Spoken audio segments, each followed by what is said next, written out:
Okay, today we're going to start talking about properties. Today we're talking about the identity and the inverse properties. So there are four different properties that we're going to talk about, and properties are just rules in math that we have to follow. And these first four are obvious ones. For some reason, mathematicians sometimes need to put a name to everything. So the first one is going to be the identity property of addition. So we know addition is going to be involved. All it's saying is that if you add 0 to any number, your answer is whatever numbers you started with. This is also sometimes called the additive identity. So we still see the word add in there, which is our clue that we're adding. And then identity just means we're going to end up with the same number that we started with. So an example, my current number is 4, so I'm going to start with 4. If I add 4 plus 0, I get 4.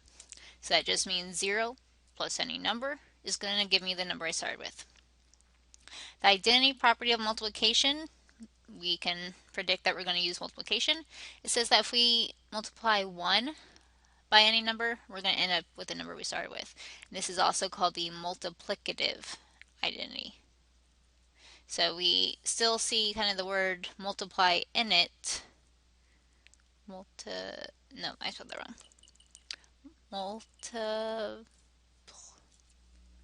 Multiplicative.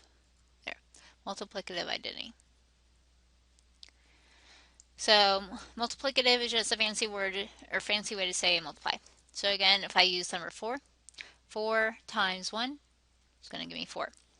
So again, that identity part is just telling me I'm going to end up with the number I started with. The additive inverse property, we're going to see addition, and inverse means opposite. So we're going to add the opposite. Sometimes we'll see this as subtracting the same number, and we're going to end up with a solution of 0. So if we start with 4 again, we can say 4 plus, since it's the additive, and the opposite of 4 is negative 4. So 4 plus negative 4 is 0. Another way to write this is 4 minus 4 equals 0. So it's anytime you're using the same number and your answer is 0. The multiplicative inverse property, we're going to be using multiplication, multiplying the opposite. This one is saying that if you multiply by the opposite of a number, you're going to get 1. So one example could be if I start off with 3/4. The opposite of 3/4 is 4/3. I'm going to multiply it since it's called the multiplicative inverse. 3 times 4 is 12. 4 times 3 is 12. 12 divided by 12 is 1. So that worked. So it just means we're multiplying by the opposite. Sometimes you might have a whole number. So let's say they gave me 4. Well, 4 can be written as 4 over 1. The opposite of 4 over 1 is 1/4. 4 times 1 is 4. 1 times 4, 4. 4 divided by 4, 1.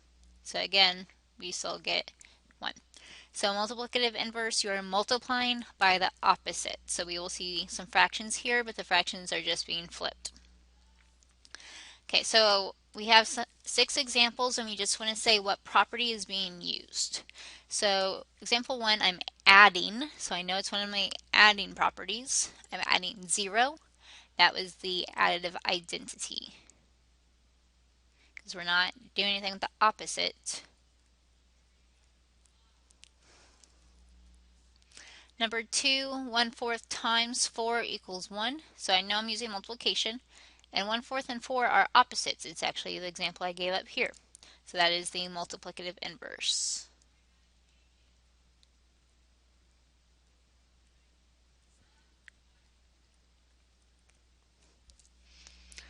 Number 3, -5 times 1. So I know it's one of my multiplication ones. 5 and 1 are not opposites. So that is the multiplicative identity. So I'm using the words that I put in parentheses just because it's less writing. But I do want you to actually write it out. Don't say mult-ide. I actually want to see multiplicative identity or identity property of multiplication.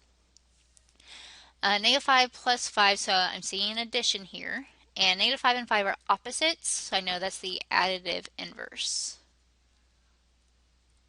since inverse means opposite. Number 5, 10 minus 10. Well, I don't see subtraction anywhere, but I know I can rewrite 10 minus 10 as 10 plus -10, because we change addition to addition, change the sign of your second number. So I'm adding the opposites, because 10 and -10 are opposite, so that's the additive inverse again.